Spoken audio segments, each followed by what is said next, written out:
Badan Pengelola Investasi Daya Anagata Nusantara atau BPI Danantara resmi diluncurkan pada tanggal 24 Februari tahun 2025 lalu. Nah, dalam pidatonya di Istana Merdeka, Presiden Prabowo Subianto menyebut bahwa Danantara sebagai kekuatan energi masa depan Indonesia. Lembaga super holding ini mengelola aset negara senilai 14.700 triliun rupiah.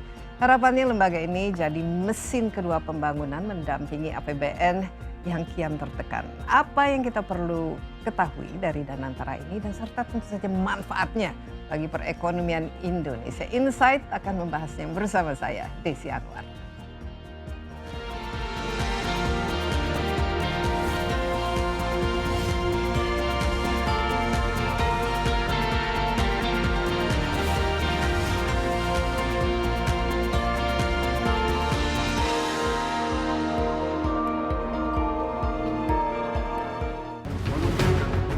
Danantara Indonesia. Badan Pengelola Investasi Danantara diluncurkan pemerintah pada 24 Februari 2025. Badan Pengelolaan Investasi Daya Anagata Nusantara (BPI) Danantara adalah lembaga yang melaksanakan tugas pemerintah di bidang pengelolaan BUMN. Danantara menjadi mesin baru yang dipersiapkan Presiden Prabowo untuk menggenjot pertumbuhan ekonomi Indonesia. Nilai dana yang dikelola badan ini, aset under management, mencapai 15.000 triliun rupiah. Sejauh ini, ada 7 BUMN beraset jumbo yang sudah dipanggil dan bakal beralih ke Danantara. Himbara seperti Bank Mandiri, BRI, dan BNI, PT Pertamina, PT PLN, PT Telkom, dan Mind ID. Ketujuh BUMN ini akan menjadi panutan bagi BUMN lain yang juga akan dikelola Danantara. Badan ini telah memiliki landasan hukum yang kuat melalui Undang-Undang BUMN yang baru diamandemen DPR. CEO Danantara yang juga menjabat sebagai Menteri Investasi dan Hilirisasi Indonesia, Rosan Roslani, menegaskan bahwa Danantara akan dikelola oleh para profesional independen tanpa afiliasi politik.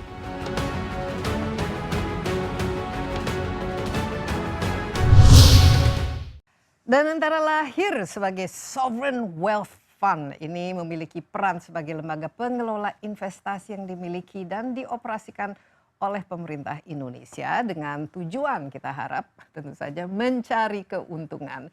Pendirian Danantara ini menjadikan Indonesia memasuki babak baru sebagai negara yang memiliki badan pengelola investasi tersendiri yang berupa lembaga di luar kementerian.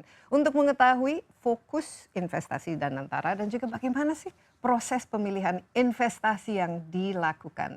Di studio CNN Indonesia telah hadir bersama saya Chief Investment Officer atau CIO Danantara, Pandu Syahrir. Halo, Pak Pandu, Mas Pandu, Bang Pandu.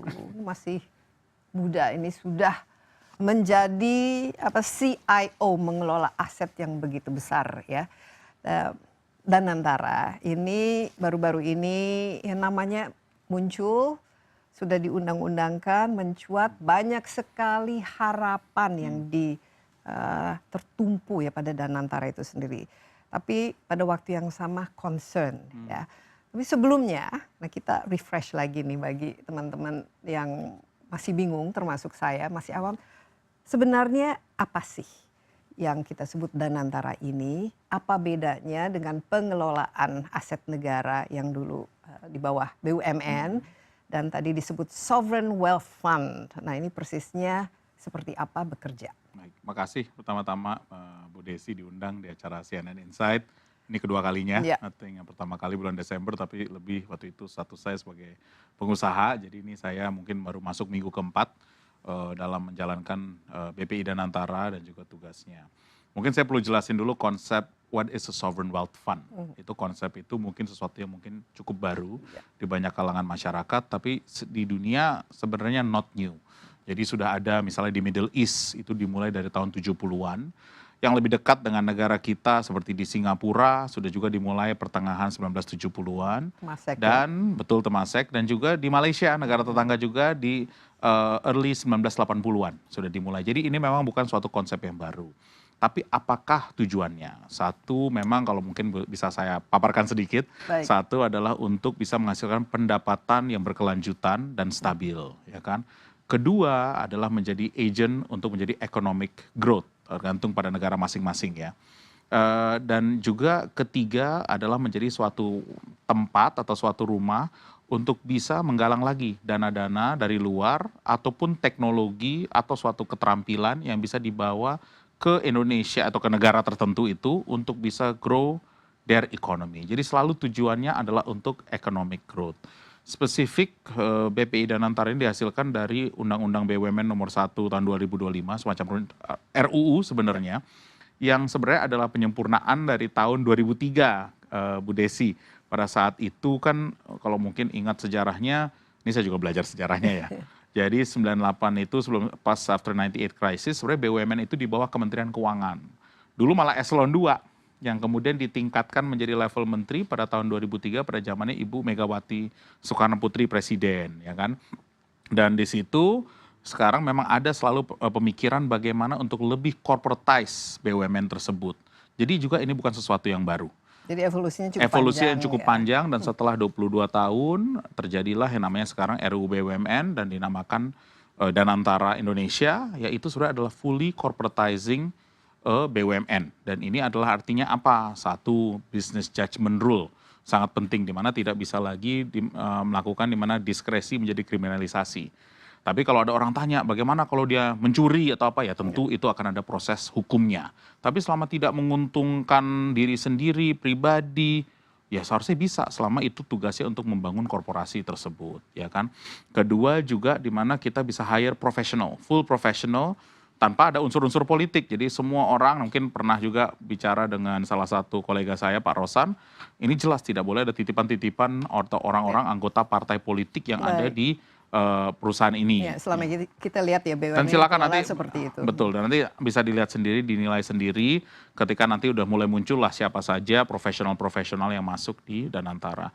Dan ketiga memang dari sisi purpose-nya very clear gimana semua 800 perusahaan BUMN ini melakukan full corporate. Jadi melakukan hanya pemikiran seperti semacam korporat, ya kan?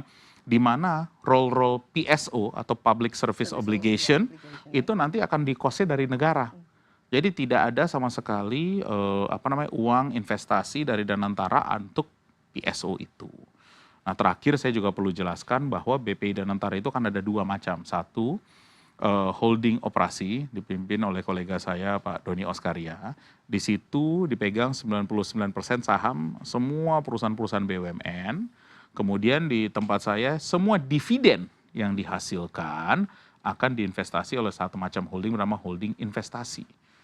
Dua perusahaan yang berbeda, satu fokus on optimizing return dari perusahaan-perusahaan tersebut untuk bisa lebih grow lebih baik, perusahaan bisa menjadi besar, dan di sini melakukan investasi untuk menjadi agent of economic growth. Ya, ini yang di bawah Pandu ya, Betul. sebagai Chief Investment Officer. Dan ini penting dijelaskan karena dua role ini kelihatan sama tapi sangat berbeda. Jadi ini adalah dua institusi besar yang sekarang kita gunakan untuk kemajuan negara ini. Iya, nah kalau kita lihat dari struktur organisasi sendiri kan, kalau dulu kan BUMN kan di bawah kementerian, ada menteri BUMN-nya, tapi sekarang ini kan kita lihat kan ada presiden, kemudian ada dari dewan pengawasnya, dewan nasihat, nanti juga ada komite pengawas. Dan coba bagaimana dari segi reportingnya dan dari yang eksekutif kan tadi ada tiga ya, CEO-nya Pak Rosan dan Anda sendiri dari Chief Investment dan Doni dari Chief CEO. Operation Officer. Nah ini bagaimana? Jadi, dari atas ke bawah dan juga sampingnya kolaborasinya dan peran masing-masing khususnya yang Chief jadi Chief ya apa? Jadi emang ini banyak sekali multi layernya menurut saya baik karena ini in a way baik Pak Presiden dan kami sendiri sadar bahwa all eyes is on us, jadi semua orang melihatin kita dan semua orang ingin melihat bagaimana dari sisi governance dan risk management. Jadi dari atas tuh memang kami bertiga diangkat dalam suatu bentuk keputusan presiden, Kepres, ya kan kami diangkat memiliki semacam kontrak 5 tahun untuk melaksanakan ini. Di atas kita ada semacam board members di mana sekarang dikepalai oleh Pak Erick Thohir nantinya sebagai Menteri BUMN.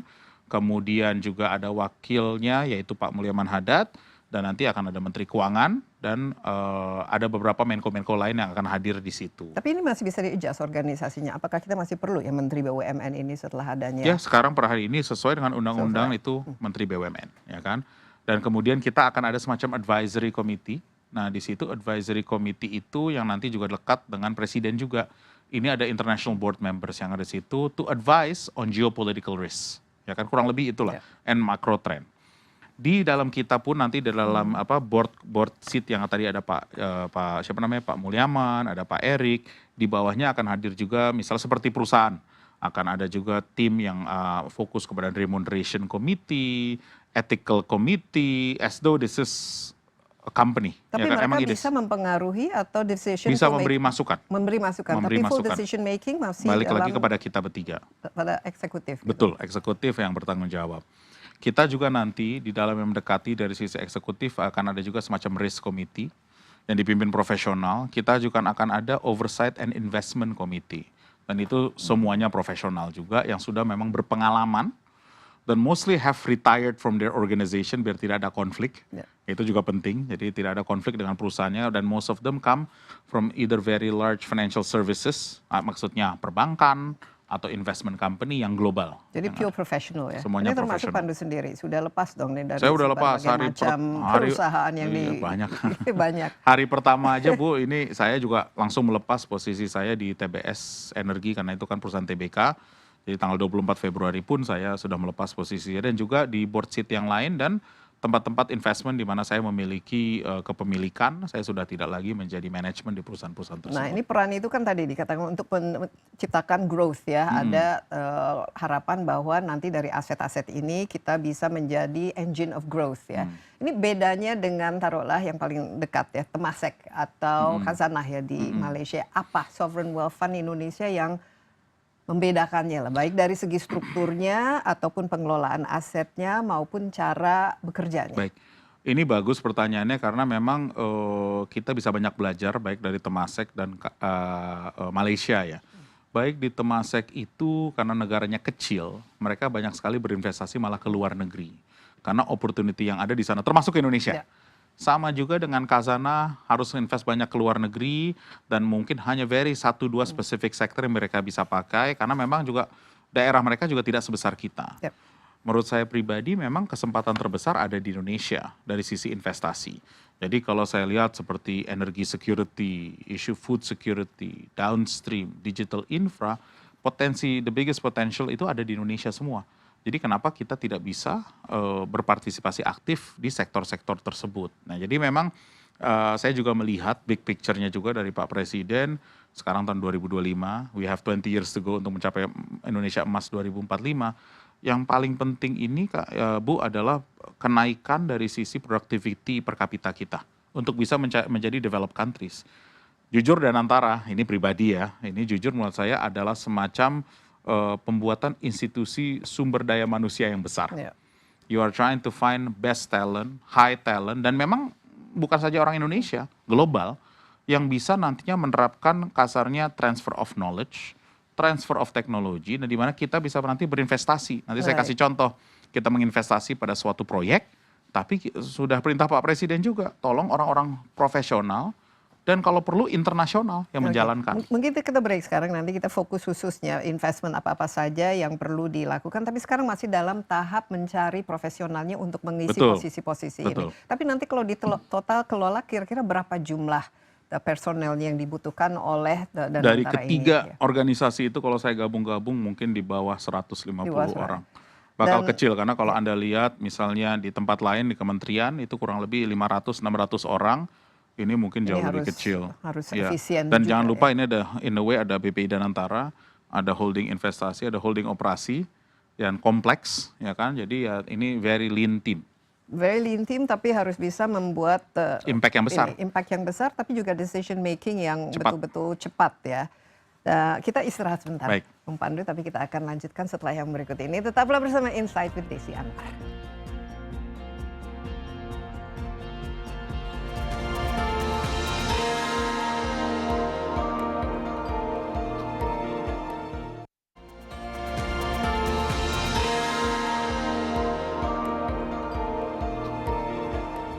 Kembali bersama saya di Insight with Desi Anwar. Saya juga masih ditemanin oleh Chief Investment Officer Danantara, Pandu Syahril. Sebenarnya saya tuh kenal dengan ayahanda Pandu waktu itu zaman ya, dari zaman Orde Baru sampai mungkin tahun 2000 sekian. Seorang ekonom yang saya hormati dan saya lihat ini bakatnya nih. turun deh. Bukan saja bakatnya, tapi dari The size. segi The size. visinya. Jadi sebenarnya kan sudah tidak asing lagi ya dalam mengelola investment ya, dan Pandu juga selama ini juga memiliki cukup banyak perusahaan dan biasa melakukan investasi baik di dalam maupun di luar negeri. Nah, kuncinya ini kan sebenarnya kan bagaimana mengelola investasi itu sendiri. Tadi disebut mungkin kalau seperti di Malaysia mereka lebih fokus ke luar, tapi di Indonesia kan kita market kita kan cukup besar dalam negeri, potensinya juga cukup besar dalam negeri. Tapi sebelum masuk ke investasi itu, saya mau tanya, ini kan selama ini kan ada yang namanya INA kan. Ya. Jadi apakah ini nanti akan istilahnya jeruk makan jeruk atau saling melengkapi, Ya. dan juga mengenai ya ini pembagian porsi mana, BUMN mana yang perusahaan mana yang bisa paling besar kontribusinya terhadap dividen itu, dan juga bagaimana memisahkannya dengan PSO yang selama ini mau tidak mau harus dijalankan. Jadi mungkin saya jelaskan, kita punya juga saudara kita juga yang lahir duluan bernama Ina tahun 2020. Saya juga harus jelasin dulu bahwa di setiap negara tuh bisa memiliki lebih dari satu sovereign wealth fund. Jadi di Abu Dhabi ada mungkin 4, ya kan. Di Singapura ada 2, yaitu Temasek. Role-nya berbeda-beda aja. Itu Temasek, ada GIC, Kazan. Di Malaysia ada 3, kurang lebih sovereign wealth fund. Di kita ada 2 sekarang dengan kehadirannya kami di Danantara. Tapi menurut saya role-nya juga cukup jelas. Perbedaan pertama adalah mungkin di sisi INA adalah untuk menarik co-investor. Jadi untuk setiap $1 masuk, yang Inam invest, mungkin mereka harus cari matching $3. Kedua juga mereka harus jual posisi mereka, saham mereka ke market melalui IPO atau jual lagi ke pihak lain, karena mereka juga banyak melakukan aktivitas investment greenfield contohnya. Dan yang terakhir dari sisi mereka bertiga itu adalah memang size of investment, mungkin antara kurang lebih 50 juta sampai $150 juta. Di sisi kami, perbedaannya mungkin tadi, satu adalah kami tidak perlu mencari co-investor. Kami ingin ada juga partner, tapi kami ingin mencari partner spesifik yang bisa membawa technological knowledge, jadi pengetahuan soal teknologi, dan juga dan transfer knowledge. Ini sangat penting ke bawah. Jadi makanya saya bilang tadi SDM, karena ini 2 merupakan critical point. Dan yang kedua, kami juga tidak perlu menjual proyek yang ada ataupun saham di perusahaan yang kami beli. Dan yang terakhir memang size. Jadi dari sisi size pasti kami harus investasi sedikit lebih besar dari INA. Mungkin kurang lebih rata-rata bisa dari 100 juta sampai 500 juta atau bisa lebih. Tergantung proyeknya. Rata-rata berapa? Kurang lebih dari tadi ya $50 juta sampai $150 juta. Ini skala. Ya kan? Jadi memang keterampilan yang agak investasi adalah investasi ya kan, tetap saja, tapi memang dari skala proyek agak sedikit berbeda, dan bedanya memang kita tidak perlu menjual. Itu penting dari sisi kalkulasi. Nah, mungkin perlu juga saya tambahkan filosofi investasi kami, Bu Desi. Satu, kita sangat fokus agent of economic growth, di mana kita bisa membantu growth dari ekonomi. Iya, dan kita targetnya 8% ini pada tahun. Dan jadi kita tuh bisa dibilang komponen I dari sisi GDP calculation, which is consumption tambah investment, tambah government spending, tambah export minus import, kurang lebih ya. I-nya itu yang pengen kita push. Yang kedua, kita juga ingin create jobs. Kalau bisa memang kita fokus ke high value job, productivity lagi. Contohnya seperti apa? Contohnya misalnya kita pengen pembangunan mobil nasional, ya kan, seperti disebut-sebutkan. How can we work with a global player? Karena kita pasti ingin melakukan electric vehicle.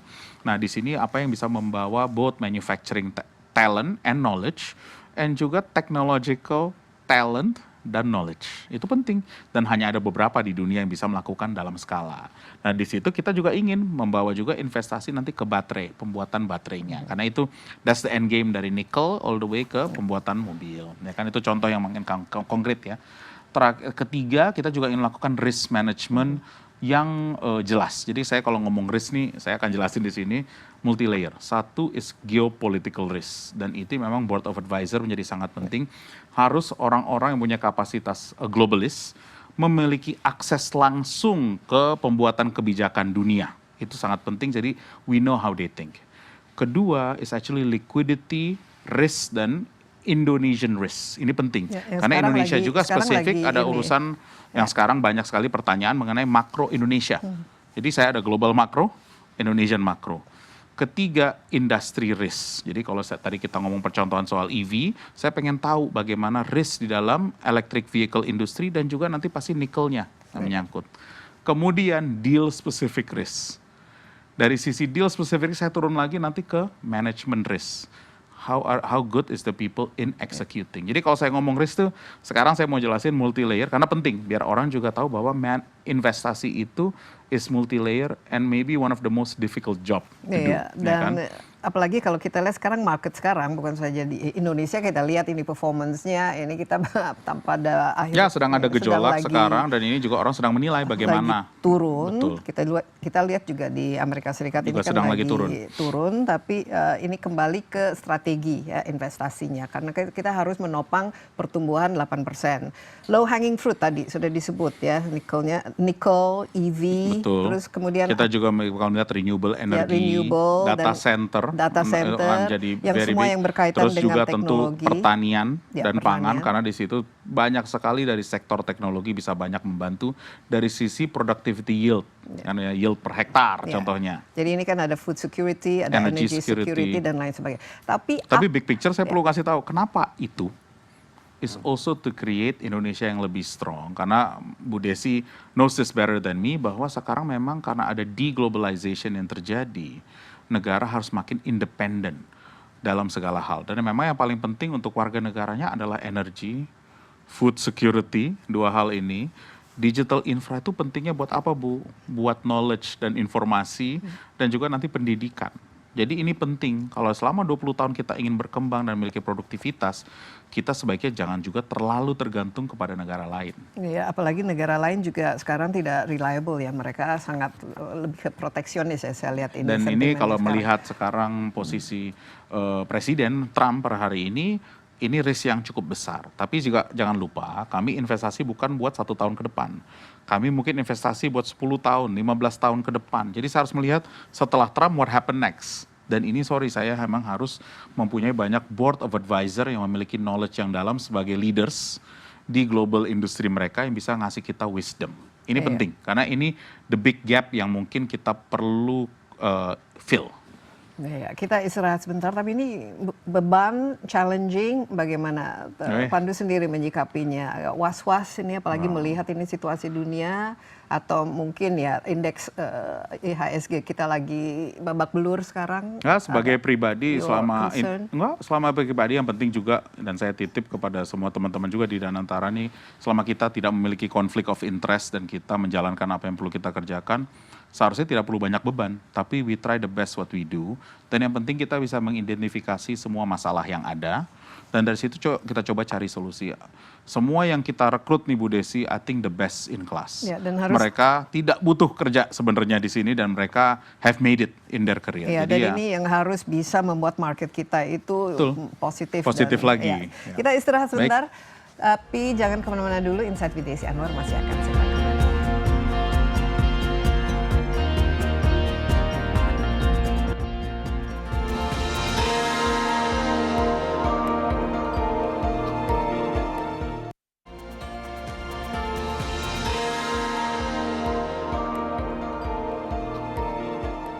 Bersama Insight with Desi Anwar, saya ditemani oleh Pandu Syahrir, CIO Danantara. Tadi kita sudah cukup banyak ya belajar mengenai apa sih Danantara ini, tapi yang jelas ini harus ada impact-nya terhadap pertumbuhan ekonomi Indonesia, manfaatnya terhadap masyarakat ya, apalagi kalau yang dikelola ini adalah sebenarnya kekayaan yang kita miliki semua. Jadi mau tidak mau kita harus merasakan manfaatnya. Nah, kuncinya kan sebenarnya itu strategi dari investasinya itu sendiri. Saya mau lebih dalam lagi. Ini tadi sudah disebut low hanging fruit dan apa yang bisa lebih untuk memperkuat ya fundamental dari kekayaan maupun industri di Indonesia tadi seperti di pertanian ya, food security, energy dan lain sebagainya.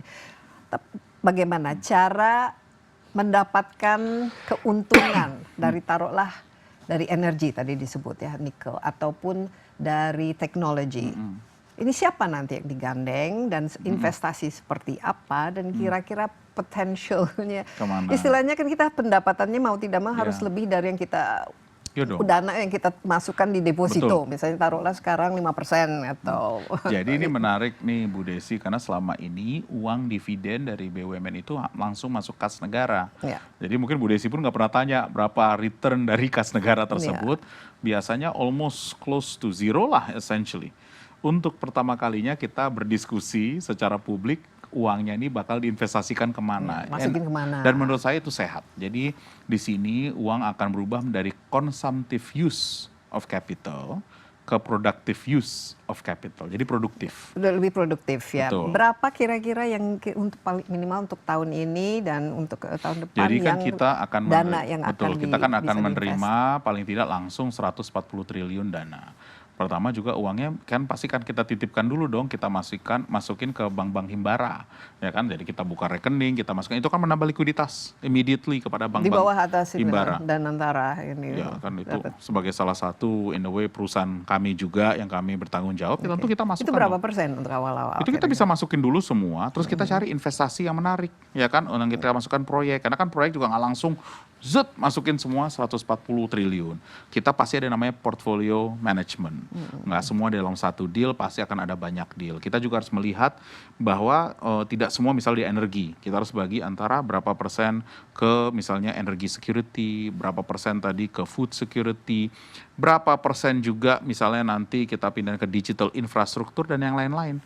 Dan itu juga proyek, jangan lupa misalnya itu proyek, tentu itu bisa makan waktu paling cepat 12 bulan, paling bisa sampai 3 tahun, 3,5 tahun. Ya kan? Mungkin yang bisa kita mulai tahun ini atau Jadi kalau misalnya kita harus proyeknya investasi ke proyek, kita bisa lihat yang bisa kita langsung mulai, yang tadi misalnya digital infrastruktur, itu kita Itu bisa sama siapa? invest.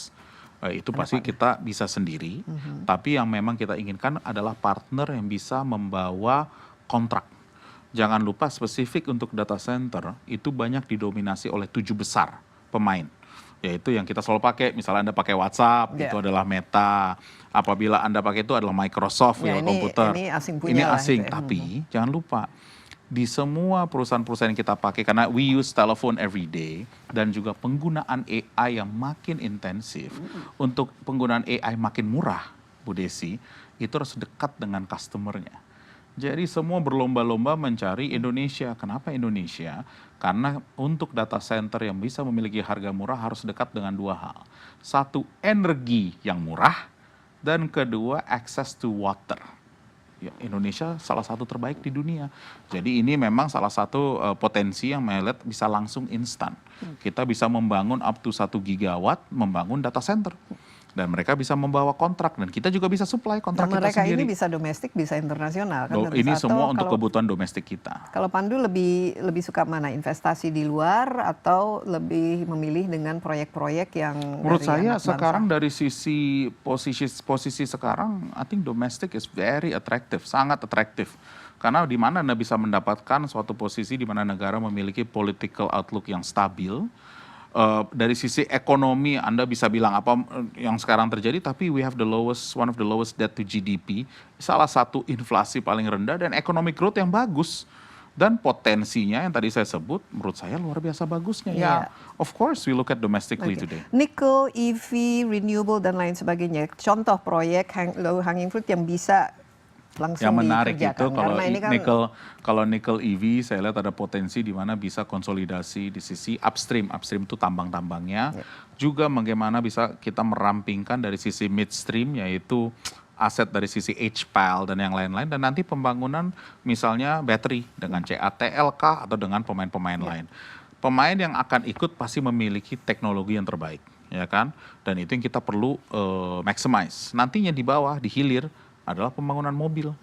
Dan jadi hilirisasi ini merupakan bagian penting dari dan ini penting, dan itu bukan aja di sisi I, nanti juga di ekspornya kan, because we can export all these cars, ya kan, tapi kita memang have to work with global player, dan di sini kita juga harus belajar bagaimana kita bisa memanfaatkan momentum yang ada sekarang. Ya, dan satu lagi mengenai katanya tadi bisa issuing bonds. Ya, untuk penggalangan dana bisa lebih jadi kita bisa fundraising itu dari dana pihak ketiga, bukan dari bank ya, bukan dari bank kita sendiri, Bank Himbara maksudnya, Mandiri, BNI, tapi dari dana pihak ketiga lain. Apakah ini dari global bond atau dari project finance. Jadi misalnya tadi kita bercerita tentang investasi untuk pembangunan suatu pabrik. Itu kita bisa lakukan domestically atau kita bisa lakukan dari luar negeri. We can also do a bond issuance di level atas, tapi untuk proyek yang memang sudah ada targetnya. Jadi ini juga sangat penting. We will issue it, satu memang ada contoh untuk sebagai referensi cost of capital. Cost-nya kita berapa sih? Kedua adalah untuk bisa maximize dari sisi our portfolio management.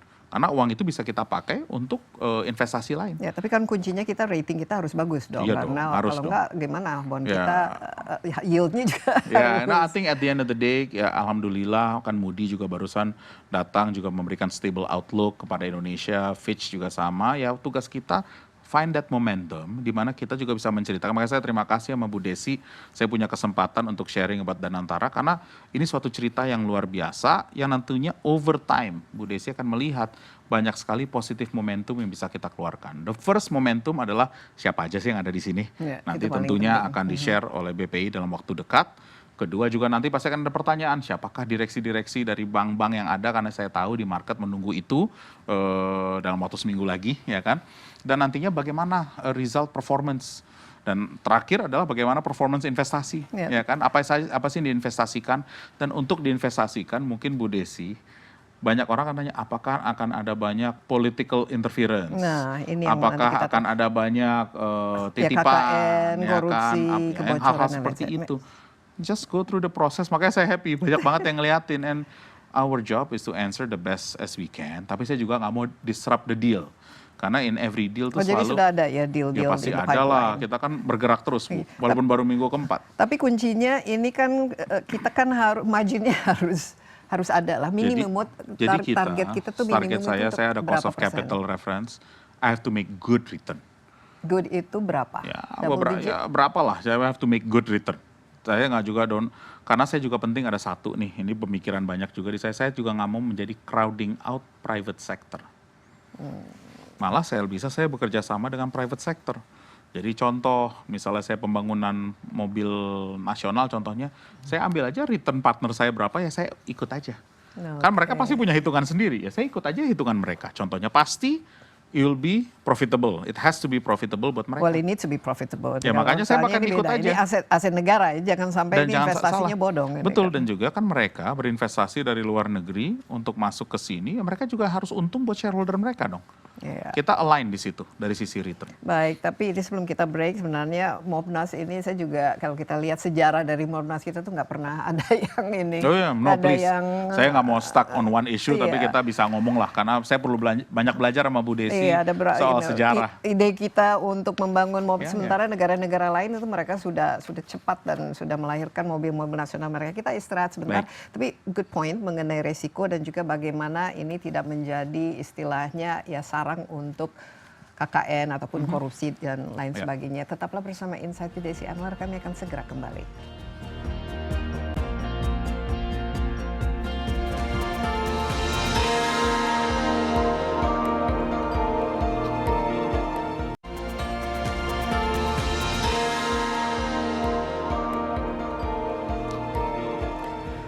Kembali bersama Insight with Desi Anwar, ada Pandu Syahrir, CIO Danantara. Dan Pandu Syahrir tadi kita mengatakan bahwa kunci dari kesuksesan Danantara ini kan salah satunya itu adalah SDM-nya. Dan kedua tentu saja good governance itu paling penting. Dan seperti kita ketahui selama ini BUMN kita ya terus terang ya kita memiliki begitu banyak BUMN dan banyak yang juga bermasalah dari segi pengelolaannya mungkin tidak untung dan kemudian dari segi penggunaannya dan ada istilahnya yang salah satu yang dikhawatirkan kan ada Danantara ini. Wah ini bisa jadi bagi-bagi untuk korupsi, untuk KKN dan lain sebagainya. Dan ini bagaimana untuk menjamin akuntabilitas, transparansi, dan sehingga kita juga masyarakat media bisa memonitor. Karena kita semua, we all have our interest in it. Ya, We need to make this a success. Jadi Kalau tidak, wah negara Jadi kan ini ini juga bagus makin, juga di Pak Presiden juga masuk semacam oversight committee di mana ada past presiden, dan kalau udah pertanyaan-pertanyaan itu sebenarnya it's actually a political question, bukan a business question kan in that sense. Jadi memang kita harus ngomong juga aparat-aparat negara yang lain juga akan datang dan hadir. Nanti ada bentuk semacam oversight and accountability committee yang malah mendekati kepalanya presiden. Dan nanti juga akan ada semacam steering committee namanya, di mana itu presiden 07, 06 akan duduk di sana untuk ngasih also big picture guidance. Jadi ya saya rasa ini bagus karena tetap saja kita ingin membangun suatu organisasi yang kokoh. Tadi saya sudah share di awal bagaimana multi layernya organisasi ini, kita hanya mencari orang-orang yang terbaik yang ada di sana. Dan saya memang banyak memberikan harapan bahwa sistem will be most important. Bagaimana cara kita melihat ini, system has to be one of it. Guardrails-nya selain itu apa lagi, khususnya dalam pemilihan investasi yang akhirnya memang Jadi bisa. dari sisi itu kita akan ada nanti semacam pembentukan namanya investment committee. Dari sisi investment committee pun kita akan bikin semacam risk committee. Dari risk committee pun nanti kita akan bikin namanya internal audit committee. 3 hal ini akan bergerak untuk mengecek dan recheck semua hal yang mungkin kita bisa secara manusiawi bisa Tapi tidak cek, ya kan? membuat ini lebih birokratis lagi, lebih banyak. But at the end of the day ini simple. Juga investasi adalah suatu aktivitas di mana saya ingin melakukan slow dan deliberate. Itu selama pengalaman saya 25 tahun dan masih banyak belajar dari sisi dunia investasi. Waktu adalah teman kita dalam berinvestasi. Jadi misalnya Bu Desi nanya tentang market nih kita gimana. To be honest ya menurut saya kalau fundamentalnya baik, ini memang harganya sangat murah. Tapi let's take our time. Kalau misalnya membeli suatu posisi di dalam market. Jadi memang waktu adalah teman, ini sangat penting. Slow dan deliberate sangat penting. And if we miss opportunities, it's okay. I never cry about missing opportunities. I only worry about kesempatan yang ada dan bagaimana kita melihat berinvestasi yang pas. Itu menurut saya sih segala-galanya. Dari sisi cara berinvestasi, filosofi berinvestasi. Dan terakhir mungkin beda dengan private sector experience saya. Spesifik untuk Danantara saya banyak memikirkan tentang impact kepada negara dalam bentuk job creation. Manfaatnya, pendapatan buat negara dan hal-hal lain. Karena memang this is not solely untuk maximizing return. Saya harus balance antara return dan juga risk dan juga impact kepada negara. Ini Tapi jadi ada target tertentu nggak yang ingin dicapai dalam? Ya di luar 8% economic growth, ya tentu job creation menjadi sangat penting. Ya saya belum ada angkanya per hari ini, tapi setiap kali kita melakukan aktivitas kita pengen dong ribuan orang bisa mendapatkan lapangan tenaga kerja yang baru. I'm not worried about crowding out. Ini juga penting kepada para pemirsa karena masalah lapangan kerja ini penting. Kita ingin sekali membawa high skill set labor kepada masyarakat di Indonesia, dan the only way to do it adalah membuka industri baru yang memang memerlukan skill set yang lebih tinggi, dan di situ memang harus banyak vocation training, dan di sini nggak usah worry buat belajar dari orang yang memang ahli secara global untuk bisa membantu Anda. Ya, bagaimana memastikan bahwa dividennya ini juga terus ada? Karena kita kan harus lihat dari kesehatan atau kondisi Perusahaan, dari BUMN yang ada. Nah, kita ketahui mungkin ada beberapa yang blue chip yang selama ini Jadi berkontribusi ini filosofinya terbesar. kita bagus ini Bu Desi nanyain karena saya sering berdiskusi dengan Pak Rosan dan Pak Doni setiap hari soal ini. I think our philosophy is the same. On the winners, double down on the winner. Yang tadi blue chip tadi, untuk beberapa perusahaan yang memang bisa dikonsolidasikan untuk menjadi lebih besar, yuk. Ya kan banyak sekali misalnya perusahaan yang berdasarkan sumber daya alam malah memiliki rumah sakit. What for? Focus on your core. Mungkin rumah sakitnya harus disatukan dengan yang lain untuk bisa mempunyai core knowledge tentang rumah sakit. Ya contoh-contoh simple seperti itu. Dan mungkin kalau beberapa perusahaan yang memang sudah tidak layak, ya mungkin perlu kita tutup. Dan nggak apa-apa kita alokasikan nanti sumber daya manusianya ke industri-industri lain. It's not their fault, they're there. Bisa juga ini ke masa lalu, ya udah kita fix it karena kita tetap harus menjaga soal lapangan kerja. Ini dibuat tanggung jawab Doni kan nanti dia CEO. Ya, tapi kami berdiskusi terus karena mau nggak mau kan kami tanggung jawab. Ya kan tanggung jawab bareng, kami juga perlu fluid. Jadi saya berdiskusi sama Pak Doni setiap hari, berdiskusi sama Pak Rosan setiap hari. Tapi dari segi ini kan ada himbarannya juga di sini kan, mereka juga kan harus menyalurkan dari misalnya sekarang tiba-tiba mereka dapat ini dari Danantara sekian deposito dan Ya ini kan nggak bisa uang tidur saja. Mereka Ya, kan juga harus tugas menyalurkan mereka. untuk proyek-proyek yang Itu tugas memiliki mereka. return. Betul. Bagaimana supaya tidak Kita nggak akan mengganggu overlapping. aktivitas mereka. Fokus kita adalah making sure the right management is in place, right board of commissioner. Ini juga soal BOC ini penting. Kita harus ada BOC yang memang memiliki kapasitas yang pas untuk organisasi tersebut. Ini juga penting, kenapa Danantara insya Allah bisa membawa nilai positif. Over time, keinginan kita role of BOC itu really focus on the company. Bukan juga trading favors, ini jadi penting kan di situ ya. Ini bukan lagi soal politik, sebab pembangunan perusahaan tersebut. Ya, jadi good governance-nya itu ini menjadi penting. Sangat Jadi penting, role-nya ya. misalnya saya menjadi semacam komisaris di suatu perusahaan ini. Itu sudah tidak. Fokus, saya udah gak ada komisaris job sama sekali malah sekarang.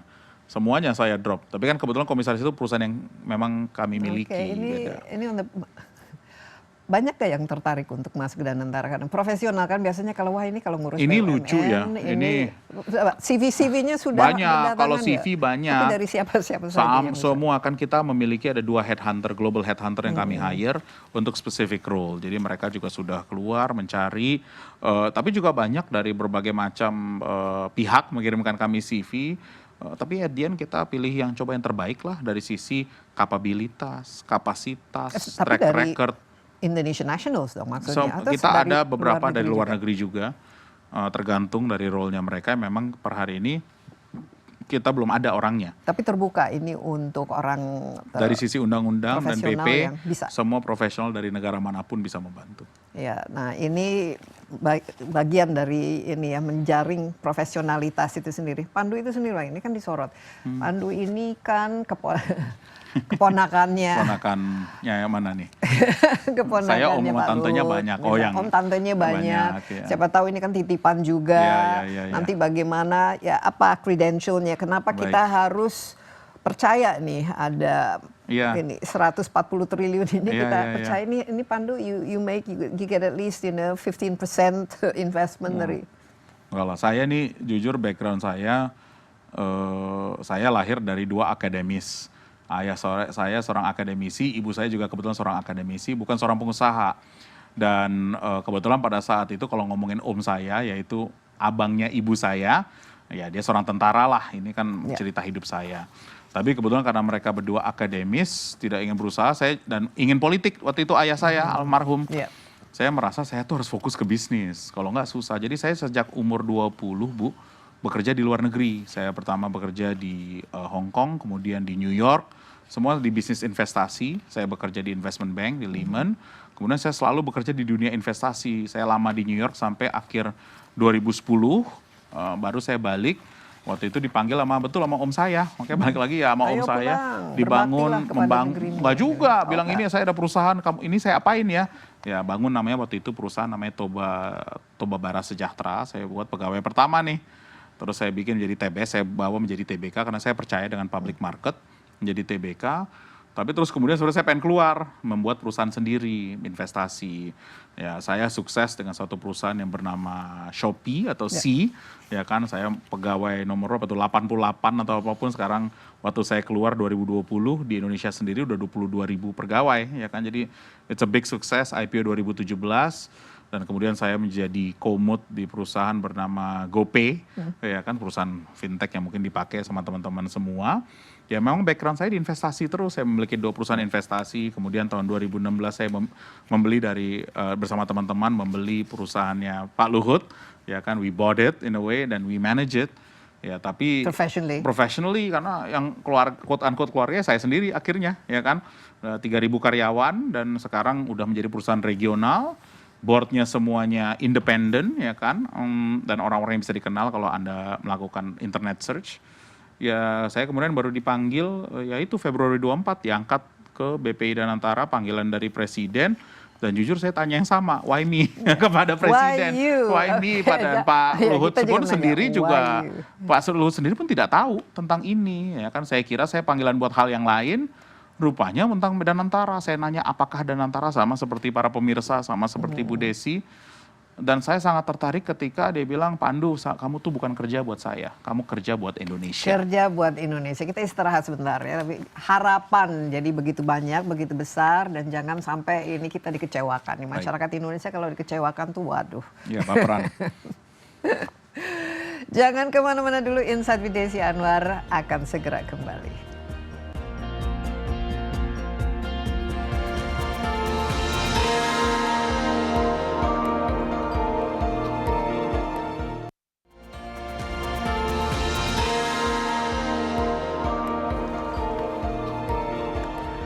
Masih bersama CIO dan Antara Pandu Syarif dalam Insight with Desi Anwar. Harapan begitu besar, begitu banyak, dan memang pantas untuk dipelototi yang namanya Danantara karena ini merupakan aset yang kita miliki, negara miliki, dan memang harus dikelola sedemikian rupa sehingga memberikan manfaat bagi seluruh masyarakat Indonesia. Pertumbuhan yang sehat, ya kalau bisa 8%, penguatan industri-industri kita, mengentaskan kemiskinan, karena pemerintah juga memiliki target nol poverty. Ini kan juga merupakan bagian dari target Danantara juga dong. Ini semua kan harus membawa benefit dan harus dikelola dengan profesional, tentu saja transparan, dan ini we can confidence. Bagaimana meningkatkan apa yang akan dilakukan, karena ya terus terang ini sekarang confidence kan masih persepsi harus dinaikkan supaya lebih positif dan supaya kita juga bisa excited. Jadi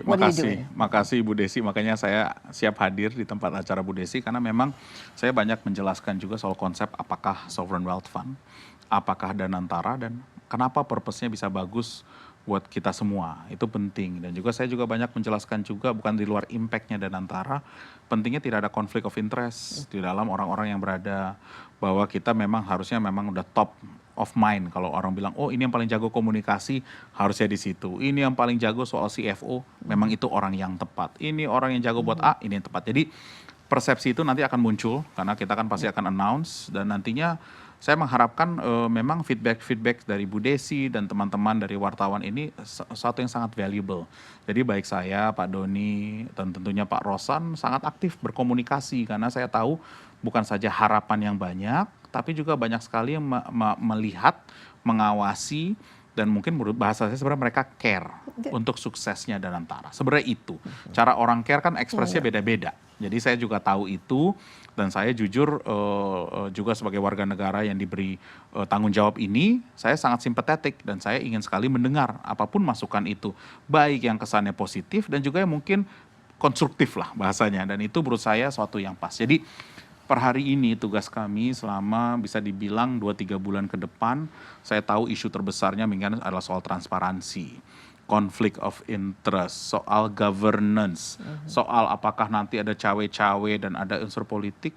Kita sudah well identified isu itu, tugas kami mengkomunikasikan, dan tentunya the best way to communicate adalah lewat action. Dan jujur, sebagai saya selalu mengulang, ini baru masuk minggu keempat.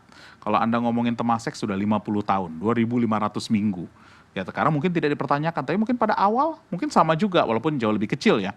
Jadi again, tugas saya sih di sini Bu, dan juga para leadership berkomunikasi dan mendengarkan semua masukan publik yang ada, kita rangkumkan dalam bentuk action. Iya, nah sekarang kan dengan situasi global seperti ini dan juga tantangan baik dalam negeri maupun luar negeri, kita yang global economic-nya slowing down, bahkan bisa dikatakan mungkin kalau tidak hati-hati masuk resesi dan lain sebagainya. Nah ini bagaimana tantangan yang harus yang membuat Pandu sebagai seorang investor, wah ini saya harus bisa nih mencari safe haven yang paling baik untuk dana investasi ini. Ya, jadi saya selalu melihat kita harus mencari mode. Business mode itu penting. Karakter mode itu adalah bisnis yang defendable.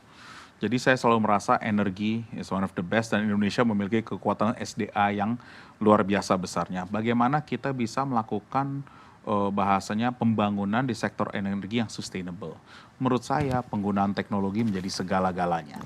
Baik dari sisi eksplorasi, sampai eksploitasi, sampai nanti pembangunan hilirisasi. Sama juga dengan pangan. Pangan itu Indonesia sangat kaya raya. Tapi bagaimana yuk kita menggunakan teknologi untuk melakukan hal yang sama. Eksplorasi, pembangunan, dan menaikkan yield per hektar bagaimana. Dan bagaimana kita bisa mengkawinkan antara teknologi dan juga worker untuk meningkatkan productivity mereka. Karena ini jujur adalah soalnya meningkatkan produktivitas. Dan kita semua harus bersyukur loh nih bapak-bapak, ibu semua yang menonton, negara ini sangat kaya. Dan antara ini adalah suatu effort untuk bisa menggerakkan energi melalui sumber daya manusia. Ini saya harus ulang lagi, karena SDA-nya kita tuh bersyukur di dunia salah satu yang terkaya. Tapi SDA-nya tidak akan bisa ngapa-ngapain kalau tidak dikelola dengan baik oleh SDM yang tadi. Dan kita juga mungkin harus bisa andal, menerima, we have to take the best global talent. Dan jujur Indonesia adalah negara yang sangat menarik buat banyak global talent yang mau masuk. Nah, mengenai global talent tapi juga minat investor asing. Betul. Ya, ini kan harus dijadikan partner. Kita tidak bisa tumbuh saat ini lewat ya our own effort ya. Kita APBN kita terbatas, makanya Danantara kan diharapkan untuk menambah ya dari roda perekonomian itu sendiri. Nah, yang ada kan sekarang our foreign investment yang masuk ke Indonesia ini terus terang kan kita cukup kalah dengan Vietnam taruhlah. Tapi dari mana ya partner? Tergantung industrinya ya. Khusus industri industri jadi seperti EV kalau, dan lain betul, sebagainya. jadi kalau industri manufacturing kita bisa banyak belajar, tapi kesempatannya luar biasa karena potential partnernya siapa saja yang dari semua nama yang besar-besar lah yang ingin masuk ke battery pack, ke EV itu juga banyak, untuk pembangunan misalnya energi, pembangunan cells untuk solar power plant itu sangat banyak interest mencari local partner. Isu kita nih sekarang adalah memilih what's the best risk reward. Karena kalau dari sisi deal per hari ini aja mungkin close to or more than 60 billion US worth of deals, tapi kita harus pelajari masing-masing yang ada. Jadi ini sebenarnya jujur is not the lack of deal flow, tapi more bagaimana memilih beberapa kualitas yang terbaik. Kalau dan actionable. Low hanging fruit ya, misalnya potential partners ya telah China taruhlah, kemudian atau Middle East atau mungkin negara-negara ASEAN. Kira-kira ada ini nggak siapa yang kita bisa ajak dan mereka juga oke, let's do this. Jadi percontoh kalau misal di healthcare ada satu perusahaan dari Korea yang besar soal plasma darah yang memang dibutuhkan. Itu mungkin investasi 5-6 triliun yang ingin masuk ke sini. Ada juga misalnya dari sisi namanya pertanian, ada juga perusahaan dari luar negeri, dari Amerika dan Middle East yang ingin masuk investasi di sini. Dari sisi data center, ini ada dari Cina, ada dari Middle East, ada dari Amerika ingin masuk untuk pembangunan data center yang besar. Jadi this is not a lack of interest, this is more about how can we become good partners dengan masing-masing. Dan memang sekarang alhamdulillah memang orang banyak melihat Danantara semoga bisa menjadi preferred choice of partner dan bisa berkolaborasi bareng dengan perusahaan-perusahaan internasional. Ya, kita harus menjanjikan proyek kita juga bagus kan kualitasnya. At the end kita juga harus check and recheck together. Dan ini kita kondisi untuk melakukan investasi ini kan tadi ada kaitannya dengan menciptakan lapangan kerja ya. Apakah mereka harus bangun fasilitas di sini atau mempekerjakan karyawan Indonesia juga, transfer teknologi sama transfer teknologi itu bagian dari mungkin kontrak ataupun kerjasama. Bagian dari bukan dari syarat, dengan siogianya memang pasti akan melakukan itu. Nah, ya kan? tertarik masih banyak nggak minat kalau mereka mau relocate ini banyak ke sini? sekali karena apa yang terjadi dengan ini pas banget. This is the perfect storm karena di Amerika sendiri sedang ada tariff war yang sangat besar. Banyak sekali perusahaan yang even bersumber di Amerika, Bu, takut dengan adanya tarif ini. Bagaimana dengan perusahaan-perusahaan mereka yang ada di luar negeri? Misalnya investasi mereka, maka mereka sekarang bilang Indonesia bisa menjadi salah satu safe haven mereka. Ini juga lucu, di dalam Indonesia sendiri kita merasa banyak gonjang-ganjing, tapi di luar negeri mereka melihat Indonesia bisa menjadi safe haven. Jadi ini semua memang soal persepsi. Mungkin kita banyak melihat persepsi dalam negerinya, dari luar negerinya malah orang melihat Indonesia ini sangat menarik ya sekarang. Jadi ini perlu patut di-share karena memang kalau kita pergi dengan investor atau ketemu dengan investor-investor luar, one of the best feedback tentang Indonesia adalah political stability yang besar. Ya, and Pandu, your face ya ini bagaimana menciptakan ini good perception ini, meningkatkan confidence, mungkin kan waktu sudah habis tapi bantu saya dari sisi untuk kami meningkatkan kepercayaan jadi, dan juga membuat kita ini semua ingin dan sangat jadi ini bagus sekali dari Pak Presiden juga mencoba menekankan bahwa harus orang-orang yang profesional. Saya juga seseorang yang profesional, my interest is aligned. Kami ingin membuat suatu perusahaan yang bagus dan ini bukan buat Presiden 08. Kita membuat ini buat Presiden 09, 10, 11, dan seterusnya. Jadi kita ingin membuat sesuatu yang lasting. Jadi investasi kita ke SDM ini menjadi sangat penting. So when I talk, misalnya saya berbicara dengan foreign investor, Bu, saya selalu menekankan itu. Apa intent kita, apa purpose kita, dan mereka pasti nanya hanya satu, orang-orangnya siapa saja. Dan ini buat mereka paling penting, karena the original people yang akan membangun itu akan set the foundation ke depan. Makanya tunggu tanggal mainnya, nanti kita akan share nama-nama tersebut. Iya, Pandu, terima kasih. The man to watch ini. Good luck. Makasih, Bu. Ya, dan ini saya rasa kita harus pantau juga secara berkala dan harus lihat ini bagaimana ini. Anggaplah ini kita punya tabungan ini harus sehat dan harus produktif ya. Ini kuncinya. Harus produktif. Iya, demikian Insight with Desi Anwar kali ini. Anda juga dapat menyaksikan tayangan ini di cnnindonesia.com dan juga di YouTube CNN Indonesia Insight with Desi Anwar. Sampai jumpa, stay safe. Bye-bye.